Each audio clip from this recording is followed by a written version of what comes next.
दोस्तों, वैज्ञानिक time travel के 3 ऐसे तरीके बताते हैं जिनके द्वारा आप भी टाइम ट्रैवल कर सकते हो, जो कि साइंटिफिक तौर पर बिल्कुल सही है। बस आपको चाहिए होगी वो टेक्नोलॉजी जो आपके लिए समय यात्रा को संभव बना पाए। टाइम ट्रैवल का ये कंसेप्ट कोई काल्पनिक चीज नहीं है। विज्ञान की किताबें साफ साफ बोलती है कि टाइम ट्रैवल बिल्कुल पॉसिबल है। टाइम ट्रैवल का जिक्र सबसे पहली बार साल 1895 में हुआ था, जब H.G. वेल्स ने एक नोवेल लिखा जिसका नाम था द टाइम मशीन। इसके बाद ये शब्द बड़ा ही पॉपुलर हो गया। हालांकि यह नोवेल पूरी तरह से साइंस फिक्शनल थी, लेकिन इस नोवेल ने विज्ञान जगत में खलबली मचा दी और वैज्ञानिक सोच में पड़ गए, क्या टाइम ट्रैवल सच में संभव हो सकता है। इसके बाद वैज्ञानिक समय यात्रा से संबंधित एक के बाद एक थ्योरी देते गए और उन तरीकों को एक्सप्लेन करते गए जिनके द्वारा समय यात्रा संभव हो सकती है। वास्तव में समय को समझ पाना एक मुश्किल काम है। सभी के लिए समय की अलग अलग एक्सप्लेनेशन हो सकती है। कोई समय को टिक टिक करती घड़ी से मेजर करता है, तो कोई ब्रह्मांड में हो रहे बदलाव से समय को देखता है। सर आइजैक न्यूटन ने समय को एक एरो की तरह देखा। जैसा एक तीर कमान से निकलने के बाद आगे ही जा सकता है, वो वापस नहीं लौट सकता, उसी तरह समय भी एक एरो की तरह फॉरवर्ड डायरेक्शन में चल रहा है, जिसमें समय पास्ट से होते हुए वर्तमान के द्वारा भविष्य और बढ़ रहा है, जिसे वैज्ञानिक द एरो ऑफ टाइम भी बोलते हैं। इसमें समय का ये एरो वर्तमान के द्वारा जैसे जैसे भविष्य की ओर बढ़ रहा है, वैसे वैसे वर्तमान के पल पास्ट में विलीन होते जा रहे हैं और भविष्य के पल वर्तमान में तब्दील हो रहे हैं। न्यूटन ने यह भी कहा था कि समय का ये एरो एक फिक्स गति से भविष्य की ओर बढ़ रहा है। लेकिन इसके बाद आए एल्बर्ट आइंस्टीन, जिन्होंने समय की परिभाषा को पूरी तरह से बदल कर रख दिया। एल्बर्ट आइंस्टीन ने समय को एक इल्यूजन यानी भ्रम की तरह देखा। आइंस्टीन का मानना था कि समय एक नदी की तरह है। जिस तरह नदी में कहीं पर पानी का बहाव धीमा होता है, तो कहीं पर पानी का बहाव बहुत तेज हो जाता है, उसी तरह ब्रह्मांड में भी समय कहीं पर धीमी गति से चल रहा है, तो कहीं पर तेज गति से दौड़ रहा है। एल्बर्ट आइंस्टीन ने यह भी कहा कि पास्ट, प्रेजेंट और फ्यूचर यह भी एक तरह से भ्रम है और यह तीनों ब्रह्मांड में पहले से ही मौजूद है। समय का दूसरा रूप है परिवर्तन। समय आगे की ओर बढ़ रहा है। इसका अंदाजा हम केवल इस तरह से लगा सकते हैं, वह है एंट्रोपी। दोस्तों, थर्मोडायनेमिक्स के सेकंड लॉ के एक टर्म आता है एंट्रोपी। इसका मतलब होता है ऑर्डर टू डिसऑर्डर। जैसे आप एक कांच के गिलास को फर्श पर गिराइए तो क्या होगा, वो टूट जाएगा। अब मैं आपसे कहूं कि आप इस गिलास को सेम पहले जैसा बनाइए, तो क्या आप ऐसा कर सकते हो? नहीं ना। आप इस गिलास को ग्लू से चिपका सकते हो, लेकिन पहले जैसा नहीं बना सकते। एक और एग्जाम्पल की बात करें तो हम केवल बूढ़े हो सकते हैं, लेकिन चाह कर भी बच्चे नहीं बन सकते। यही है डिसऑर्डर, जिसे आप एंट्रोपी बोल सकते हो। ब्रह्मांड का जन्म हुआ है, तब से लेकर अब तक ब्रह्मांड में डिसऑर्डर यानी एंट्रोपी बढ़ती जा रही है। इसे ही परिवर्तन बोलते हैं, जो हमें समय की अनुभूति कराता है कि समय गुजर रहा है। एल्बर्ट आइंस्टीन के अनुसार समय एक 4 डायमेंशन है। जैसे हमारे इस 3D वर्ल्ड में हम 3 डायमेंशनों में कहीं भी जा सकते हैं, आगे पीछे, ऊपर नीचे, दाएं बाएं। उसी तरह समय की डायमेंशन में आगे या पीछे जाने पर हम पास्ट और फ्यूचर में ट्रैवल कर सकते हैं। लेकिन फिलहाल हमारे लिए समय के लिए डायरेक्शन फॉरवर्ड दिशा में भविष्य की ओर चल रही है। अगर हम टाइम मशीन बना लें तो इसे चौथे आयाम समय पर काबू पाया जा सकता है और अभी जो समय केवल फॉरवर्ड डायरेक्शन में चल रहा है, उसे हम टाइम मशीन की मदद से अपने अनुसार कंट्रोल कर सकते हैं और समय यात्रा कर सकते हैं। अब सवाल यह आता है कि हमारी टाइम मशीन कौन से सिद्धांतों पर काम करेगी जिससे हम समय यात्रा कर पाए। ये बातें साल 1905 की है, जब जर्मनी में एक स्पेस पेटेंट ऑफिस में एल्बर्ट आइंस्टीन एक क्लर्क के जॉब पर काम कर रहे थे। शाम का वक्त था और वो अपनी घर की ओर जा रहे थे। उन्होंने ट्रेन पकड़ी और तेजी से आगे बढ़ने लगे, लेकिन एल्बर्ट आइंस्टीन की नजरें पीछे मौजूद एक क्लॉक टावर पर पड़ी। जैसे जैसे ट्रेन की गति बढ़ती जा रही थी, वैसे वैसे उन्हें ऐसा लग रहा था कि क्लॉक टावर पर लगी घड़ी की सुई स्लो होती जा रही है। एल्बर्ट आइंस्टीन ने अपनी सोच का दायरा बढ़ाया और इस इमेजिनेशन को नेक्स्ट लेवल पर ले गए। उन्होंने इमेजिन किया कि क्या होगा अगर जिस ट्रेन में वो बैठे हैं वो लाइट की स्पीड से चले। एल्बर्ट आइंस्टीन की इस इमेजिनेशन ने आने वाले समय के विज्ञान को ही बदल दिया।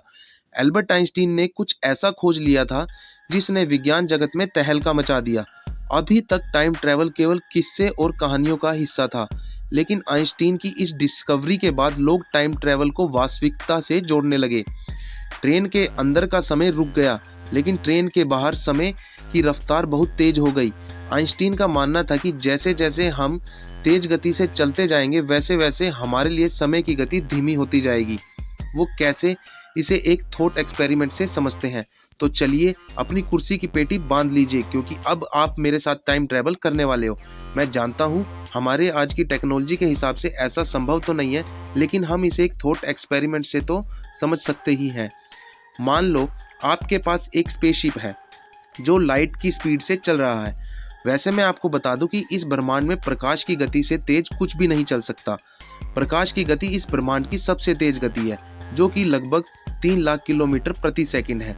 तो चलिए अपनी कल्पना को आगे बढ़ाते हैं।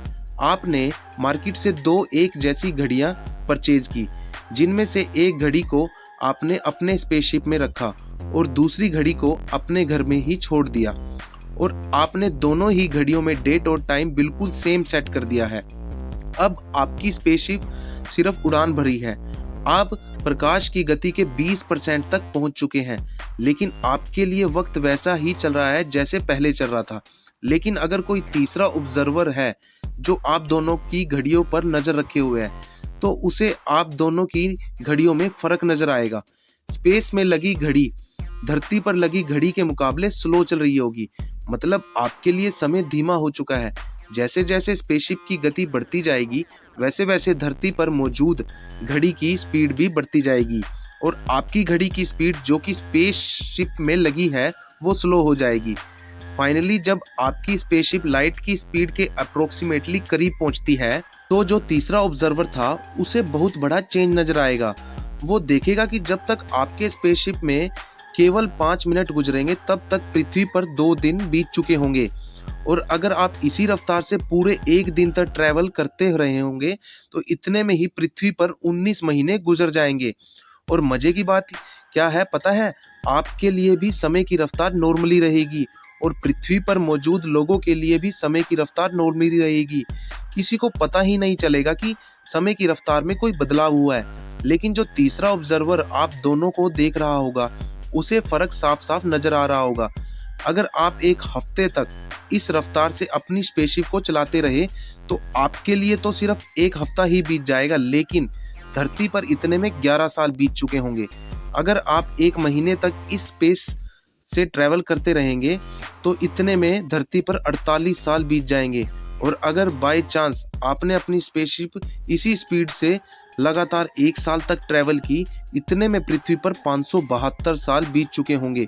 और अगर आपने स्पेसशिप में 5 साल बिताए, तब तक धरती पर 2860 साल बीत चुके होंगे। लगातार 5 सालों तक स्पेसशिप में लगभग लाइट की स्पीड से ट्रैवल करने के बाद जब आप धरती पर पहुंचेंगे, तो आपको एहसास होगा कि आपने समय में कितनी बड़ी छलांग लगाई है। जब आप स्पेस में धरती से गए थे, तब आपकी उम्र 25 साल थी, लेकिन अभी आपकी उम्र केवल 30 साल है, और आप अपने समय से 2860 साल आगे भविष्य में जा चुके होंगे। धरती पर आप जो भी छोड़कर गए थे, इन 2860 सालों में वो सब कुछ बदल चुका है। इसे ही टाइम इल्यूजन कहते हैं। दोस्तों, अभी आपने जो टाइम ट्रैवल किया है वो 1 वे टिकट टू फ्यूचर है। मतलब आप इस मेथड से भविष्य में जा तो सकते हैं, लेकिन वापस नहीं लौट सकते। अगर आप एक बार भविष्य में गए तो वापस नहीं आ पाओगे। दोस्तों, टाइम ट्रैवल के इसके अलावा और भी तरीके हैं। चलिए आप जानते हैं उन तरीकों के बारे में। अभी मैंने आपसे कहा था कि एल्बर्ट आइंस्टीन समय को एक नदी की तरह मानते हैं। जिस तरह नदी में पानी का बहाव समान नहीं होता, उसी तरह ब्रह्मांड में भी हर जगह समय की गति समान नहीं है, और ब्रह्मांड में समय को जो सबसे ज्यादा प्रभावित कर रहा है वो है ग्रेविटी। आइंस्टीन का मानना था कि जहां पर ग्रेविटी का प्रभाव ज्यादा होता है, वहां पर समय धीमी गति से चलता है, और जहां पर ग्रेविटी कम होती है वहां पर समय तेज गति से चलता है। अगर हम अपने सौरमंडल की ही बात करें, तो हमारे सौरमंडल में सभी ग्रहों पर समय की चाल अलग अलग होती है। जैसे कि सूर्य और जुपिटर पर समय पृथ्वी की तुलना में धीमी रफ्तार से गुजर रहा होगा, लेकिन जुपिटर और सूर्य की ग्रेविटी इतनी ज्यादा नहीं है कि वो समय को ज्यादा प्रभाव कर पाए। इसलिए हमें सूर्य और पृथ्वी की समय में ज्यादा अंतर देखने को नहीं मिलेगा। लेकिन ब्रह्मांड में सूर्य से भी लाखों करोड़ों गुना ज्यादा भारी ऑब्जेक्ट्स मौजूद हैं, जो समय को भारी मात्रा में प्रभावित कर रहे हैं, जैसे कि black hole. Einstein black hole को नेचुरल टाइम मशीन मानते हैं, क्योंकि ब्लैक होल की ग्रेविटी तीव्र होती है। यह प्रकाश को भी 360 डिग्री पर मोड़ देती है। अगर आप ब्लैक होल के पास सिर्फ 1 घंटा बिताते हो तो पृथ्वी पर इतने में कई साल बीत जाएंगे, और जब आप पृथ्वी पर वापस आओगे तो आप अपने आप को भविष्य में पाएंगे। अगर आपको याद हो तो इंटरस्टेलर मूवी में इसी तरह का कंसेप्ट दिखाया गया है, जिसमें ब्लैक होल के पास एक प्लेनेट है जिस पर सिर्फ 1 घंटा गुजारने के बाद इतने में पूरी पृथ्वी पर साल गुजर जाते हैं। दोस्तों, ब्लैक होल से भी टाइम ट्रैवल करने में हम केवल फ्यूचर में तो जा सकते हैं, लेकिन वापस नहीं लौट सकते। अगर देखा जाए तो ब्लैक होल से टाइम ट्रैवल और लाइट की स्पीड से टाइम ट्रैवल के ये दोनों ही तरीके वैज्ञानिक रूप से पॉसिबल तो है, लेकिन हमारी खुद की लिमिटेशंस है कि हम इन दोनों तरीकों से टाइम ट्रैवल नहीं कर सकते, क्योंकि ना तो हमारे पास वो टेक्नोलॉजी है जिसमें हम लाइट की स्पीड के बराबर चल पाएं, और ना ही हमारे नज़दीक कोई ऐसा ब्लैक होल है जिसके पास जाकर हम टाइम ट्रैवल कर पाएं। और अगर बाय चांस हमारे पास वो टेक्नोलॉजी आ भी जाए जिससे हम इन दोनों तरीकों से टाइम ट्रैवल कर पाएं, तो भी ये टाइम ट्रैवल बहुत ही ज़्यादा टाइम कंज्यूमिंग होगा। इस तरह के मेथड से हम टाइम ट्रैवल करने के लिए पूरी तरह से टाइम इल्यूजन पर निर्भर रहेंगे, और हम केवल भविष्य में ही जा पाएंगे, पास्ट का क्या। और हमें चाहिए कि हम इंस्टेंट टाइम ट्रैवल कर पाएं, एक ही पल में समय में बड़ी बड़ी छलांग लगा सके। तो निराश मत होइए, क्योंकि वैज्ञानिकों ने इंस्टेंट टाइम ट्रैवल करने की भी थ्योरी दे दी है, वो है वर्म होल। वैज्ञानिकों का मानना है कि ब्रह्मांड में वर्म होल्स वो शॉर्टकट्स हैं जो हमें लाखों करोड़ों किलोमीटर दूर तक की यात्रा करा सकते हैं। अगर आपने डॉक्टर स्ट्रेंज मूवी देखी है तो उसमें इस कंसेप्ट का इस्तेमाल किया गया है। अगर हमने ऐसा कोई वर्म होल बना लिया जो किसी ब्लैक होल के पास खुलता है, तो हम उस वर्म होल के द्वारा उस ब्लैक होल तक पहुंचकर आसानी से टाइम ट्रैवल कर पाएंगे। वर्म होल के द्वारा हम केवल स्पेस में ही लंबी लंबी दूरी तय नहीं कर सकते, बल्कि समय में भी लंबी लंबी छलांग लगा सकते हैं। वर्म होल वो पोर्टल है जो टाइम ट्रैवल में भी शॉर्टकट्स बनाते हैं। वर्म होल की मदद से हम पास्ट और फ्यूचर दोनों में ही इंस्टेंट टाइम ट्रैवल कर सकते हैं। अगर हमें इंसानों की उत्पत्ति देखनी है या डायनासोर को देखना है, तो हम वर्म होल की मदद से उस दौर में जा सकते हैं और वापस अपने दौर में भी आ सकते हैं। वर्म होल का ये कंसेप्ट सुनने में लगता तो बहुत ही अच्छा है, लेकिन इसकी भी कुछ लिमिटेशंस हैं। वैज्ञानिक ऐसा मानते हैं कि हमारे पास हर पल वर्म होल्स बनते भी हैं और नष्ट भी होते हैं, लेकिन वो वर्म होल्स इतने छोटे होते हैं कि हम उन्हें देख ही नहीं सकते, एक एटम से भी छोटे। और जैसे ही वर्म होल बनता है तो वो तुरंत ही नष्ट भी हो जाता है।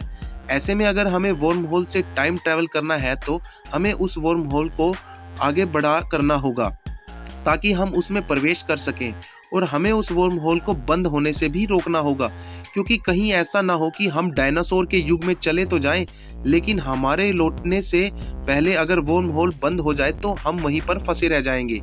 तो वर्म होल को बड़ा करने और उसे खुले रहने के लिए हमें नेगेटिव एनर्जी की जरूरत पड़ेगी। नेगेटिव एनर्जी एक तरह से एंटी ग्रेविटी की तरह काम करेगी, लेकिन फिर से हमारे लिए नेगेटिव एनर्जी बनाना भी बहुत बड़ी चुनौती होगी। अगर हम डार्क एनर्जी को कंट्रोल कर पाए तो शायद हम ऐसा कर पाए। अब अगर मान लो कि हमने एक ऐसी टाइम मशीन बना भी ली जिसकी मदद से हम पास्ट और फ्यूचर दोनों में ही इंस्टेंट टाइम ट्रैवल कर सकते हैं और अपने प्रेजेंट में वापस लौट सकते हैं, तो क्या ऐसा वैज्ञानिक रूप से संभव है? और क्या ऐसा संभव है कि हम पास्ट में जाकर अपने द्वारा की गई गलतियों को सुधार कर अपने प्रेजेंट को बदल पाएं? और क्या इसका हमारे जीवन पर कोई प्रभाव पड़ेगा? इसका जवाब देना थोड़ा दिमाग चकराने वाला होगा, क्योंकि अगर हम अपने पास्ट या फ्यूचर में जाकर उसे बदलने की कोशिश करेंगे तो यहाँ पर हम एक पैराडॉक्स को जन्म देंगे। दोस्तों, अगली वीडियो पैराडॉक्स पर बनेगी, जिनमें हम टाइम ट्रैवल के पैराडॉक्स को जानेंगे। तब तक के लिए वीडियो अच्छी लगी हो तो कमेंट और शेयर करें, और चैनल सब्सक्राइब करना मत भूलिएगा।